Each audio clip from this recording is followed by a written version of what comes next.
jumping right into it, bro. Oh, okay. Okay. I'll get it out. All right. Hey. What's up, bro? Happy Tuesday. No, go ahead. Go ahead, finish it. Welcome, everyone, to the Not Our Fault podcast. Hope everyone out there is doing well. Exciting week of football that we just had. The weekend was filled of great ball. Yesterday, my boy, there's only one way to go from here, and it's up. I know you're at the bottom right now, and I want to tell you I've been there. I've never seen ASU in a national championship game since I've been alive. Let's continue. Hey, we made it to the playoffs last year, but we're not even talking. I wasn't talking about college football. Okay. I know that's got you been out of shape too. A lot of L's to discuss, I guess. If we're talking about games, where do you want to start? Which one hurt the most? It's been a very bad weekend for me. It's great to have friends that could really, dig you out of there and have your back. Sure it is. The Canes won't hurt the most. Canes won't hurt the most. Why, my brother? Tell me why. Fuck the NFL. NFL's a business. Fucking Miami, we were a fucking brotherhood, bitch. You don't get it, bro. You fucking ASU motherfuckers, they don't fucking get it. All right? A lot of motherfuckers don't get it. The shit means something to us. We're more like Indiana than we are Miami. We build a team. White? It depends. Are we talking pre-Scattaboo or post-Scattaboo? He added something in there for us. Build teams. Listen, I know it hurt, but if anything, this win by Indiana proves that college football is still very much alive and well. You don't need, listen. I know there's money pumped into every program, but no 5 stars. Go ahead. Do what you got to do. Do what you got to do to listen to this. No 5 stars. Can't remember how many 4 stars. I believe, I don't want to throw the random number out there and people, come for me, but they proved that the closer the team, the better coach the team. I truly believe that game came down to Indiana being more disciplined than what Miami was in that game, in that moment. So disciplined. Take your feelings out of it. That tackle almost cost them that game on that false start on 4th and 2. Or sorry, on 2nd and 2. Yeah.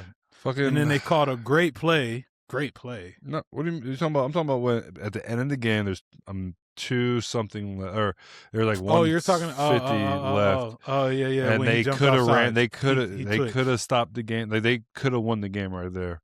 Sure. The fucking biggest play of the moment is what they do. Fucking flags. Listen, but yes, bro, I agree with what you're saying. They proved to us that there's still hope. You don't have to go out and spend the most on a roster. Not saying that this is what Miami did, but you don't have to go out and pump 25, 30 million into your roster. You don't have to go pay for a 5-star recruit to come to your school. You can do it through the transfer portal, which is open and everyone's going to dabble in it. And you can have a well-coached team, which I believe Miami is a well-coached team as well. Yeah. It just so happened that I think Cignetti is one of he's that guy. He's one of those coaches that we're going to appreciate, years down the road, just in terms of how he operates. But that's what it showed to me, bro. To your point, they have 8 4-star players and no 5 stars. College football is alive. As much as we complain about NIL and, guys getting paid, 5 stars getting paid millions of dollars, like a team just won the national championship that did not have any 5-star recruits on it. And I'm sure there's guys on the team that are getting paid, but I don't think they're at the top. Who cares? I don't care about getting paid anymore. I don't think they're at the top of the list in terms of, guys entering the transfer portal to get paid to go to Indiana. Like that's not the case. So I know it hurts, but I do think there's something positive out of it, and it's that, hey, college football is alive, bro. That shit still holds true. It would have been so much better if Miami got their 6th championship, or whatever it is. It's pretty sure it's 6. It should be 7, but whatever. Fiesta Bowl, we got fucked. Man, I don't know. I'm not even complaining about the officiating. There's nothing. I mean, we scored a touchdown on a false start and they didn't call it. So who am I to say? It's really came down to. I mean, I was just never I was worried about the QB. Beck. He just turns the ball over, bro, and it's just like fuck. He managed that early, in these playoffs, and then just crunch time, you fall back on who you are. Whatever. I'm over it. In the moment. No, go ahead. I've got a lot today. Nah, we won't go there, man. Man, I was thinking about you all weekend, bruh. Like, ooh, damn, daddy. I know you was taking a lot of L's, my dog. I know. Saturday was rough. Saturday was rough. Let's talk about it. Which one you want to talk about first? Because both of your teams played same day. Let's just go the way it played out. Buffalo and the Broncos. Let's talk about it. Let's talk about the Buffalo Bills traveling to Denver. Great game. Physical game. They fall short. Give me your thoughts on it. What turnovers? Yeah. A lot of shit. Everything went wrong. I thought Josh. I was on here talking about how Josh was gonna have a huge game, and unfortunately, this is probably his first bad game in the playoffs. That being said, I think they still had a chance to win.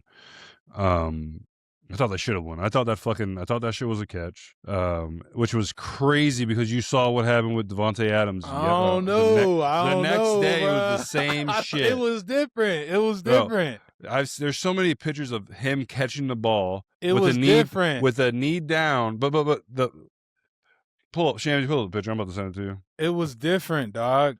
A picture, a picture doesn't give you the actual story. We can pause anything and it looks different. We got to play the clip. When he's down and he's being touched, this is not even the best one, but this is one of the first ones I've seen. He's down by contact, knee down, being touched. Like, I don't know, bro. And then the pass interference as well. Yeah, bro. How is he not down right there? Look at Shannon, zoom in on that if we can. This motherfucker. Holy fucking shit. Fucking a week ago, just run me my money, bro. What? This guy, bro. Paid the duck, bro. Fucking piece of shit. I just realized you. There we go. Look at this. Bro, it looks like possession to me. Hands down. He's down, knee down, being touched, bro. How many times do DBs do all that extra shit at the end, ripping the ball? Do we want to watch the clip? Because the clip, is a lot different than what the picture is. Yeah, but the pictures. Regardless, they didn't even fucking look at it. They burned the timeout in hopes of, them reviewing it, which you think they would, given the landscape of what the game is. That's if we're gonna talk catch. He's caught the ball down, and then we gotta survive the ground, right? But then the motherfucker scored touchdown, and he's going down to the. Okay. Look at that. When the Broncos scored the next touchdown, the dude's going to the ground, and the ball moves when he hits the ground. We don't got to survive the ground there. He didn't survive the ground here. They gave him. I'm talking about the other dude that gave the touchdown. Well, he didn't survive the ground. So, like, keep it consistent. That's all I'm saying. All I'm saying is correct. We're talking about this play. Until we can bring up the next play, let's talk about this play. Okay, what about it? I get it. It's a catch, right? Part of the catch is surviving the ground. When he goes to the ground, that ball, now you have to survive this part. Because if you dropped it, it would be incomplete. The fact that the ball never hits the ground and it turns up in his hands means it's now changed possession of the person that's caught it, in my opinion. Like if he had did that same move right here, caught it, drop, and the ball came out after he rolled over, you would say incomplete. Correct or no? Am I wrong? If no one was there, I'm down to lose this argument, because when I first saw it, I was like, I thought it was an interception. Then when I watched it 1,000 times, I was like, no, that's a fucking catch. So it is a catch. So part of the catch, but if you're calling it a catch and then he hits the ground and he's down right there, then all the extra shit is not needed. But if they're saying if it's an incompletion that didn't hit the ground and he ended up picking it, I'm cool with that. You can sell me that. That's fine. Okay. But then you can't tell me when they score a touchdown and he's in the air, he caught it, he's already in the end zone, but then he goes down to the ground and then the ball moves. How is that a catch? I don't understand that one. Do we have the clip that he's talking about? I feel like yes, the Broncos scored their touchdown that they scored to get it to overtime. Does that make sense though? Where I'm going with that? No, 100%. I 100%. I was literally when I first saw it, I was like, "Fuck, that's a pick." But then, I mean, I've been. So when I first saw it, I agree. When I first saw it, I was like, "Oh, that's a catch. He's down." And then I'm looking at it, and I'm like, "Well, if he had hit the ground there and the ball came out, it would be an incomplete pass." They wouldn't say, "Oh, he fell down and he caught it and it's a complete pass," even if the ball came out. With that, you have to survive the ground in order for it to be a completed catch. So the fact that he hits the ground and the ball never touches the ground or anything and it changes possession within the time of the play, that's when I'm like, oh, that's a pick. It's weird how it works out, because when we watch the Devontae Adams one, like, they're so similar, but they are different if you really watch it. Yeah. It's the Bills Mafia in me that's saying that's still fighting the fight. I know my boy loves the Bills. Shout out to Barbell Tavern. We'll come get some wings someday. But the thing that for me, it is the Mims touchdown Mims, whatever his name is. Mims, this is why I'm hot. Hey. Yeah. They don't know that shit. That was back. That was in our time. We some old heads now. Yeah. The Mims touchdown is what gets me, and then those two pass interference were definitely pass interference by our guys. Yeah. But there was a pass interference on that not James Cook on the Cooks when he should have been a touchdown, but motherfuckers grabbing Cook's hand like. They've been letting him play all game. I truly believe they already knocked back the late game by whatever 15, 20 minutes, whatever they had to. They had to get the next game going, bro. They had to keep rolling. Those TV time, like if you go over, like they pay shit. Like that shit's like real. Man, that shit. Ain't worry about that, bro. I'm telling you, bro. I'm not. They were on different networks, no. Still, you want to get the eyeballs on the team, the game that's about to start playing. The YouTube TV split screen. Right. Here we go, right here. When that definitely hurt. Watch it back. Oh, let's watch the ball move. Oh my God, John. We got to survive the ground. No. Here we go. Slow down. Come on. Here we go. 1, 2. Crosses the plane. Ball moves everywhere. That shit is moving. No, it doesn't. Yeah. His hands never come off the ball. They slow motioned it, and you see it move. But I know what they're gonna say. The ball. He had possession. He was already a receiver, and he crossed the plane. The game's dead. Yeah, I mean, we listen. We both know this, right? We both know this. The rule is funky because that shit moves. When it comes to a touchdown, is you get 2 feet in and and the ball breaks the plane, they're gonna consider that a touchdown. Does the ball move? I don't know that you can say that the ball like the laces you don't see it change in terms of. There's another angle that our shitty producers can't pull up, and it fucking moving like a stripper. Man, listen. Well. All right. Okay. Anyways, the Bills, they fall short, right? 30-33 in OT. Josh Allen, 25 of 39, 283, 3 touchdowns, 2 picks. I think they turned the ball over maybe 4 or 5 times. I know 5 times he had 3 fumbles. Following day, the boy, the man, the leader, Sean McDermott gets fired. What's your thoughts? I know how I feel about this, bruh. I think you need to go first. I would love for you to go first. How do you feel about it? I think it is the shittiest way to go about the business at this point. Everybody's firing coaches that have had so much success. And it's like, if you can't win a Super Bowl, you're gone. As opposed to the building block of, I mean, bro, Andy Reid don't win a Super Bowl every year, you know? He's won 4 or 5. We know that he's won 4 or 5, but and Philly Philly fucking fired his ass too. 100%, 100%. Maybe that was a bad example on my part. But listen, we're not hearing rumblings of him being fired now. You know what I'm saying?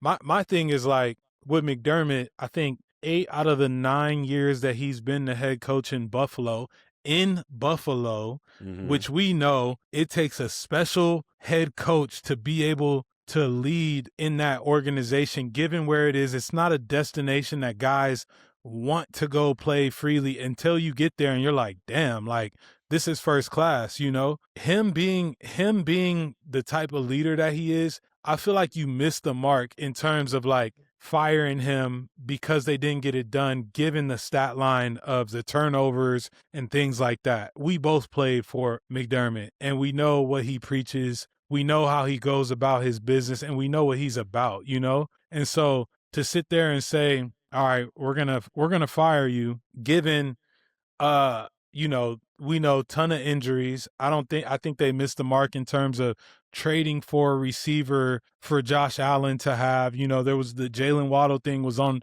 the table. They asked for a first round pick for next year. Buffalo said 2027 we'll give you a first round pick. Like when your window is open, you gotta make moves to take advantage of that window. And I feel like he low-key got scapegoated because of, you know, oh, we've been here 5 years in a row and we can't get it done. I don't think it's a coaching thing. Like I don't think, oh, our guy just popped in. I don't think it's a coaching thing. So let's get his take on it first. What's up, I gotta man? say What's something up, Matt? about this. What's up, guys? How you doing? Matt, Good. this How is you my doing? boy Matt. He runs the Shout podcast. Really big in the Buffalo media section. There we go. Jamil was just saying something. We were just having a talk about. Go ahead. Sean he feels like Sean's getting scapegoated right now at this point. The perfect timing for you to jump in. I would love for you to hear what I'm about to say. You're talking about Millie. You're talking about scapegoating, right? Sure. At some point after if we go through, I mean, I haven't gave my take yet, Matt. I know you're just jumping in, so I just want to. You talking about scapegoating. How many coaches have been fired or left on their own accord in McDermott's run? You go Leslie Frazier. In terms of the organization? Yeah, Leslie Frazier, Ed Hall. Damn, what's my boy's name? That's fucking Ken Dorsey. Special teams coach. What's his name? God Farwell. dang, I can't. Heath Farwell. Heath's my guy. I mean, I was neighbors with Heath. I can't believe it. My bad, Heath. Smiley. I mean, you want to talk about at some point. Well, you move through all these coaches, right? I mean, I've heard that he is not the easiest coach to work for, given what he demands out of the staff in terms of hours and things like that. So, sure, okay. Next point. Not now. I'm going to turn the floor over. Hey, Matt. Hey, buddy. Sorry. yeah. Bring Matt in. Let Matt. What is the temperature like right now in Buffalo? The temperature is like people are lining up with their pitchforks, getting ready for Brandon Beane. I've never seen a character timeline flip so quickly as it has for Brandon over the last year. Like, if you guys remember, like he garnered the nickname years ago, Big Baller Beane, right? Like amongst the fan base, trading for Stephon Diggs, drafting Josh Allen, like signing Von Miller, like coming off the Super Bowl. Like he was a folk hero for Bills fans. And the temperature in Buffalo around Sean McDermott dating back to the 13 seconds, like I have fielded fan calls for his job for 5 years, like 4 or 5 years, even before 13 seconds. Yeah. And so what happened is, if you guys know, Brandon went on a radio station last offseason, right after the draft, and just blew up at the hosts. Like, You guys got to have something to bitch about. Like, you were bitching when I drafted Josh Allen. Now you're bitching that I don't have any good wide receivers. Like, I know you got to have a show, but I think that's the stupidest thing I've ever heard. I remember And I that. think the fan base took that as like, because a lot of fans were like, man, you guys had Stephon Diggs. Now you don't. You've done nothing to replace him. I mean, guys like Mac Hollins, an older Amari Cooper, Curtis Samuel, like, they didn't check the box. And It's foolish. there was an It's ego foolish. there that he kind of put on display, and he's a competitive guy. You've been around him, right? And I think that that's sat poorly with the fan base. And then you fast forward to the season, and at times, you got all of a sudden Brandon at the deadline trying to trade for a wide receiver, like, wild. Then he doesn't. Now Sean's calling him out through the media. And so I could see the point of like Sean being a scapegoat and not really Brandon not having the piece of the pie here. He gets promoted. Like, he's not wearing his part of the responsibility in all this. Yeah. But I think Sean, it's a little bit like we're all being a little bit of a victim of the moment, and we're not necessarily taking the entire body of work and evaluating it properly. I don't think Sean should have been fired, but I also think that we haven't really, there's been times where I don't think he has taken the full amount of accountability for why they haven't gotten over the hump throughout his tenure. Sure. And 33 points per game allowed in 6 playoff losses. You're a Tough. defensive coach. This has got to be like, you got the best player in football on offense. You got to be the guy that like shuts things down on the other end, and they just haven't been able to do it. I know the points. No, the points I agree with that. I go ahead, John. I agree with that. Let me just say this real quick. I do think that given that he's a defensive minded head coach, the expectation is that your defense is going to come in and essentially win you the game to where, your offense puts up 21 points and you're moving on to the next opponent. So I do agree with that 100%. And like, the points, I don't even care about the points. It's the fact that how many times have we watched Josh Allen score with under, I don't know, let's just call it 2 minutes in those playoff games, and then the Bills end up losing that game. Like, so many, like, outrageous amount of times. That's the thing that really that sucks for me. And I'm like, I haven't gave my take yet. I'm kind of torn with the whole thing. I feel this year wasn't the right year to do it. If there was a year to do it, it'd probably been the year prior, or probably 2 years ago. Because it's hard for me to blame him with all these injuries that they had this year. And another point that we were talking about, the receiver thing. I don't see that being a huge thing. Obviously, they need to have better receivers than they had. But I think injury was a part of that. Like, who's KC's number one receiver? I don't think they have a number one. If you look, a true number one, like a Jamar Chase, a JJ, a JSM over in Seattle. Who's the KC's number one? Like, who, for real? I don't know. Xavier Worthy. But he's like, he's a gadget. Yeah, He's a gadget guy. Like, he's a good player. They're good players, but I mean, who's the Patriots number one? You can say Diggs. Diggs is getting older. He's still a really good receiver, but he's not up in those top echelon receivers anymore. I think Booty is better than anything the Bills have right now. Yeah, I think 100%. But I also 100%. think Cooks was really good. Like, I mean, he's been good, but like, you want him to be a supplementary piece. Like, you want to see. I think your ex. He is not your ex. He should not be your main receiver that you're going to in those situations. Yeah. I'm trying to think who else. All I'm saying is, Matt, this is what I'm saying. I feel like the league is changing to a point where we don't value what a coach's success means moving forward. I think, I was telling John before you got on here, we know that Buffalo is not a destination place for a lot of free agents. They go there because the team wins year in and year out. They go there because Josh Allen is there, and they go there because we've seen all these guys voice opinions on how Sean McDermott is the right leader for this team. 2 AFC championships, 7 straight playoff appearances. I feel like who is out there that, and I know what Felice is going to say, but I feel like who is out there that is proven in terms of where you're at right now in the window that you have in terms of what the AFC is right now. I don't know that I would have moved off of him at this point, given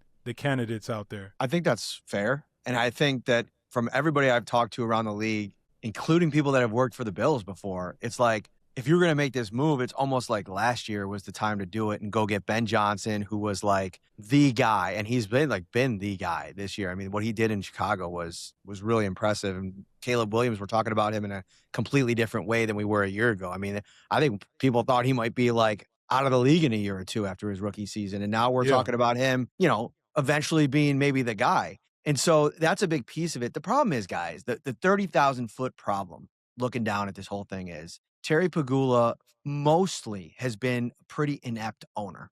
Like, he has absolutely run the Sabres like rough shot with the Sabres, like head coach hires, like weird, it's real weird bad over promotions. there. Like, he hit the jackpot with McDermott and Bean. Like, they've run this thing for a decade, and it's just been at an elevated level of sustained success that hasn't been there. But the thing that finally pushed me over the edge, that at least thought was open to the idea of a change at head coach, is the Elway and Manning examples. Yep. That, like, how many times are you going to do the same thing over and over again and expect different results? Josh Allen's not going anywhere. He's going to be the main component. And I think sometimes what happens here with those two examples specifically, and why there's never been a head coach quarterback combo to win a Super Bowl if they didn't do it in their first 5 years together, is sometimes you can't see what's missing. You need somebody to come in from the outside, evaluate the whole thing, and bring something new to the table that maybe flips the right switch to get you over the hump. And I'm not saying that McDermott could never win a Super Bowl here. Like, I thought this year was probably as good a chance as any had they stayed healthy in a couple of important spots. But at some point, you need to change a part of this thing. And you can make the argument that maybe it needed to be Bean. But I also want to know, and this is going to be where the Bean press conference comes into play here in the next couple days, how much did McDermott have sway on a lot of the decision-making in terms of free agency and the draft over the years? It seems like they drafted a lot of guys, and then at times some guys played, some guys didn't. Like, there never seemed to be a really good in-sync plan for how to deploy certain players. I mean, Kyer Elam is the best example to use.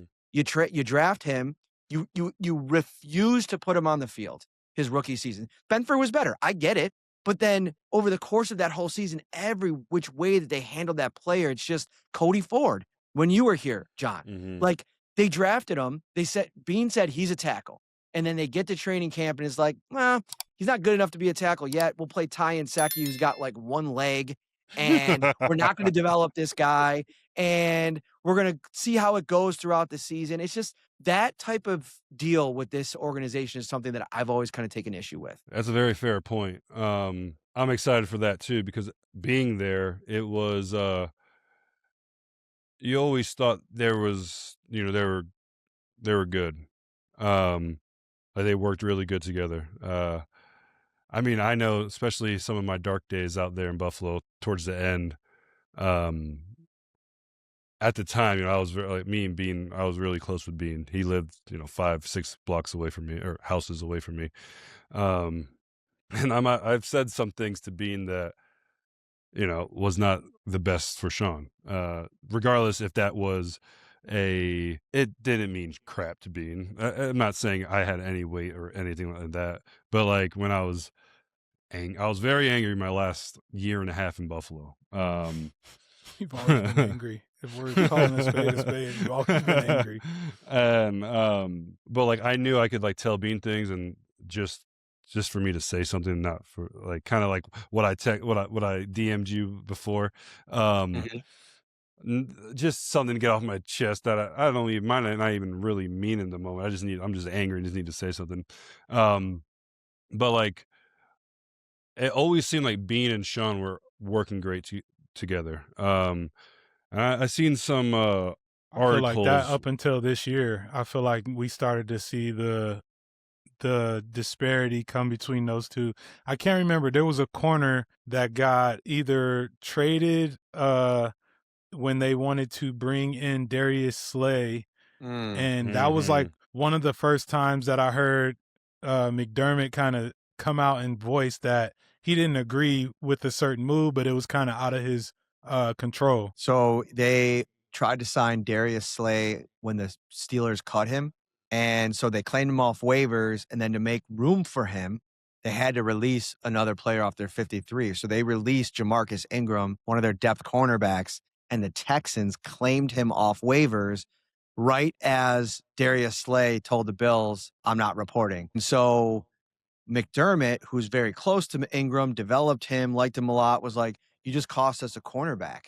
Yeah. And so there's a couple layers to this. I can get the frustration, but what actually was happening there, and I will defend Bean in this regard, is he was trying to improve the roster. Go back to last season. Exactly. Benford got hurt in the AFC title game, their top cornerback, which forced them to play Kyer Elam in that spot, and he got torched. It's the reason they waived him a couple months later. So fast forward to this season, Jamarcus Ingram is a depth guy that started maybe 3 games for them in 3 years. Undrafted free agent, great special teams guy. When he's gone out there, he's been fine, but just fine. He's literally the exact same type of player as Dane Jackson, who they had on their practice squad. Yeah. So the idea was we're going to release Jamarcus Ingram. If he gets claimed, well, then we'll just elevate Dane Jackson. People are acting like if Jamarcus Ingram is there when Trey White goes out, that it's not going to be the same exact result as what happened to Dane Jackson. It probably would have. So Bean is trying to do something to improve the roster when he got killed for not having a guy in that spot. And like Sean kind of threw him under the bus a little bit. So I think that this relationship has been, the tension has been building. I would say even going back to the owners' meetings in the offseason last year, when you go at it year after year with another guy, and you keep losing and you keep losing, eventually the finger pointing is going to start, even if it's me or like you indirectly. Yeah. Okay. And so, like you're saying, I mean, who, like when you're signing guys or whatever, does it ever cross your mind that he's not going to come? Like, no, and you can't reach out. I've seen fans talk about that. Like Bean can't reach out to Slay's reps as he's on. You got to either make the claim or not make the claim. Exactly. Like, that's not something that you'd figure. It was a weird thing. I know Slay wanted to go to Philly, but like that's a bitch move as like, bro, you're getting like you just got cut and you're about to get claimed. Like you don't get the fucking like. How he wasn't playing well anyway. Like honestly, like, and I think that was probably Sean's biggest pet peeve about it is that Slay looked cooked right in Pittsburgh. So like you're putting in that move, and maybe he's like this much better than Jamarcus Ingram, but I know I could trust that guy because he knows the defense and all that kind of stuff. I can get the frustration, but the fact that he was so vocal about that, there's another instance when Bean was asked at the trade deadline, is this a championship roster? And he said yes. So then Sean the next day was asked about that too. And his answer was, I love everybody in this locker room. So he didn't answer the question. He almost like added a little bit of fuel to the fire that like maybe they're not on the same page. And then when they're about to play the Jags in the playoffs, the Bills were reportedly in the mix for Jacoby Myers at the trade deadline. They didn't land him. The Jags played for him. McDermott, unprompted, brought up Jacoby Myers and his impact for Jacksonville like 3 separate times. Yeah, he did. So like you could kind of see little pettiness in there for sure. I got a question. I got a question. Pull up. Hold on, Shams. Pull up that thing I sent you because that plays right into what Matt's saying. Does this? I don't know who these sleeper Bills thing. I don't know if it's a reputable source. No, it's from Vic Carucci, who's covered the Bills for like 40 years. Okay. So I think you could take that to the bank. During a meeting 5 weeks ago, McDermott, Bean, and Pagula, McDermott pointed out the roster lack to win a Super Bowl, and then Bean and Pagula weren't happy with it. So I mean, is he wrong? No, he's not wrong. The roster is not Super Bowl ready. Maybe in a year in which you don't have your Lamar Jackson, your Joe Burrow, and Pat Mahomes in the AFC. Let me ask this, and I'm not, again, a lot of this comes off as like defending Bean, and I'm not trying to, but I do think this is a little bit revisionist based on where people thought this roster was going into the season. Like, this is one of the best offensive lines in football with arguably the best offensive line coach in football. You have the rushing leader on this offense in James Cook. Defensively, you have a top 7 corner. Christian Benford was elite second half of the season. You have Joey Bosa, who trailed off. You know, Yep. he just struggles to stay healthy. It is what it is. You have a number 9 overall pick in Ed Oliver, who missed most of the season. That's tough. Like Mhm. at linebacker, Shaq Thompson looked like an absolute man possessed. Like Yeah. everything was different for this defense when he was on the field. Milano kind of returned to form. Cole Bishop took a monster jump. Deion Walker is first team all rookie defensive tackle being drafted him. And, you know, you can make your thing about wide receiver. Sure, the most electric wide receiver in the league or tight end in the league when he's on the field was Dalton Kincaid this Dalton season. 100%. So, like, I just can't get with, like, the Bills had a bunch of scrubs everywhere you look. They That's didn't. what I'm saying. They don't have stars outside of James Cook and Josh Allen. You can make the argument that they don't have stars, but this is still a really, really good roster. I think Shakir's a star, dude. He's a yeah. baller. He's an he's a elite slot baller. receiver. Yeah, Yes. elite slot receiver. That's the thing. No, he's a baller for sure. I wouldn't say that they lack in terms. You know, it's like one of those things where what is the move that gets Buffalo over the hump? Like I feel like they are so dependent on Josh Allen having to be Josh Allen. And at some point and in some games, that's not going to be the case. So are you able to drop back and play the dink and dunk game and get into those things when the run game isn't working? That's why I feel like from an X's and O's standpoint, they missed the mark this year. Like when he has the ball in his hands, of course, we're expecting it to be great, but like 5 turnovers, you know what I'm saying? The more opportunities sometimes don't equal the production. It turns into him trying to do too much because he knows that they have to get a play from him. So I feel like they lack in that area in terms of like adjusting to what it takes to win a game. Outside of that, let me ask you a question. If the expectation is Super Bowl next year, because, you know, obviously that's why McDermott was fired, then who is the guy for the job to get them to the Super Bowl? Who wants to take this job, dude?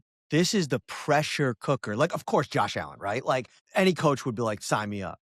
But, like, you are literally entering a situation where the guy before you was arguably, outside of Sean McVay and Andy Reid, the most successful coach of this last decade in McDermott. Like, I know the playoff failures and all that. He's the 3rd winningest active coach, winning percentage-wise, in the NFL. And I think it's like 11th all time or something like that. Like his record, he's 98 wins in 9 seasons. He's 2 away from 100. It's wild. It's ridiculous. So I think that part of it is going to be a lot to ask of like some young guys. I'll ask John about somebody in a second here because I am super intrigued about the Davis Webb idea because I think the dude is brilliant too. I mean, I covered him. I got a chance to talk to him a bunch when he was here. The stuff that he was doing as a player, like, from a coach perspective is like unprecedented. I mean, it was a cheat code for Dable to have him like doing advanced scouts, like basically prepping the entire rooms for what they were going to face on tape from the, you know, advanced work that he did. And now you've seen what he's done there and he's got to study under the, you know, at the altar of Sean Payton the last couple of years, you know, like I love the idea. Here's my question though, with Davis Webb. He's best fucking friends with Josh. Yeah, bro. It's a how problem, is that dog. going to like how is that going to work? Like sometimes as the head coach, you gotta drop the hammer, you know, in a team meeting or something like that. Like, what do you think about all that? Problem. No, I think it would work in the favor. I think he would go hard at Josh in front of the team. Kind of like, I'm going to give an example. I'm not trying to say fucking Davis Webb is Belichick, but Belichick just went at Tom. I know they weren't best friends, but like, you're in those meetings. He didn't go at Tom. Yeah, I was, but it was different. It was different, dog. Yeah. Belichick was 65 years old. So like Davis Webb might be the same. They were born months apart from each other. Yeah, but Davis Webb's girl and Belichick's girl, they can hang out. They're the same age. Bruh, listen. I don't know, man. I don't know. I think Dragon is a hell of a coach. I think his trajectory in which he's on is like he's gonna be in every coaching cycle. Like until he gets a head job, someone's always gonna be trying to poach him and things like that. Well, here's the thing. He's about to have a second meeting with the Raiders and the Ravens. So I feel like it's different when you're like, yeah, it's Davis Webb. He's the pass game coordinator for the Broncos and quarterback coach.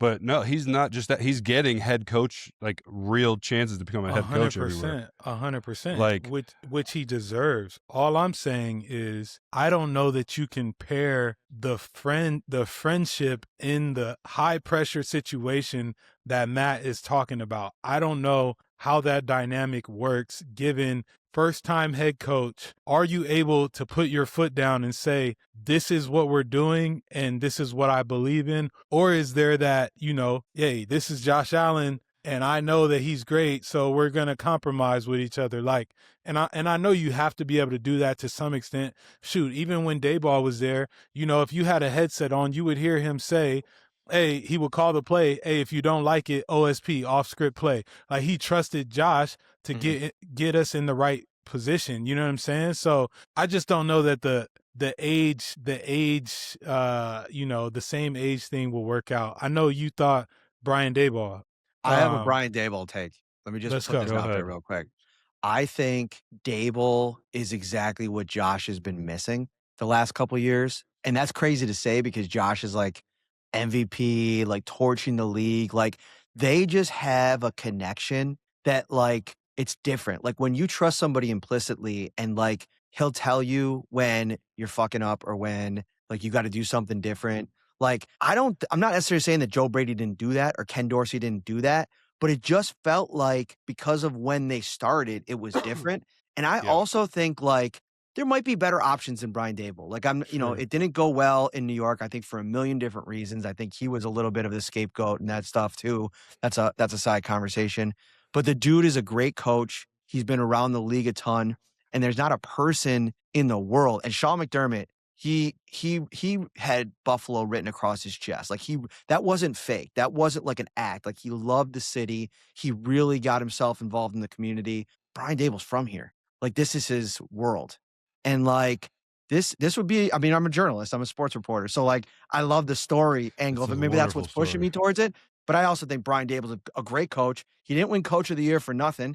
What he did that year was phenomenal. I think there was some other stuff at play there. And I respect Joe Schoen too. I actually think, it's just really, that's my dryer. Sorry, I'm in the laundry. But, like, I think that whole situation, it's tough when the microscope is on you in the Big Apple. Like, it's a different beast altogether. Yeah, I agree even to a degree with Shane's approach with Saquon Barkley. I just don't think it screwed him that it was, like, publicly broadcast on the Hard Knocks that I think was really bad because their offense wasn't there, right? Like, it wasn't going to be what I think Saquon Barkley even wanted. Like, he wanted a legit bona fide offensive line and, like, no offense. Saquon he would have stayed there. He would have. He did not want to leave. But from an organizational perspective, it worked out better for him. No, but on the organization side, do you think they could compete for a Super Bowl like that he ended up winning? No, not then. No. That's why I thought I didn't have a problem with the move, but it was so public that it was always going to be, like, bad, and it all went down. So for Dabes, people, I understand. When was the last time the Giants were in a playoff game before we went there, our first game? I couldn't tell you. A bunch of years. They were dog shit. But obviously things didn't work out for him there. I think he got scapegoated a little bit. I think both of them. I think Joe, I've said it already when Daboll got fired. I think Joe was a poor GM early. I think him and Daboll both had to take their bruises on learning on how to do their new job. I think Joe Schoen has gotten better since then. But I mean, my agent hates him. And he's not the only agent that I've heard that was not a big fan of Joe. Joe can't seem to help himself either. This whole he got him some power, dude, and he got took him a second to balance that out. I love Joe Schoen. We're friends, I hope. I don't know. I haven't talked to him since, I guess if you want to say badmouthed him. I'm sure I'll see him here soon at this East-West Shrine game. But I think Daboll, I want Davis Webb strictly because I think the Bills have a chance to get the next Sean McVay, the next young great coach that they could, you're about to go to a new stadium. You still have Josh for whatever, call it 6 to 10 years. I don't know how long he wants to play. This is your opportunity to get your franchise coach for many, many years. That's why my pick is Davis. Also, I'm trying to coerce myself into a O-line job with skipping a lot of the grunt steps that I do not want to do. But if it's not Davis, give me Dayball. I think he's learned from his time in New York. And talk about, there's not going to be another guy on this planet that's going to go as hard as Dayball will, especially for Buffalo. My last question: do you think that Josh Allen signed off on that in terms of going a new direction with the head coach? Oh man, I mean, John would probably know better than I would. I want your opinion though.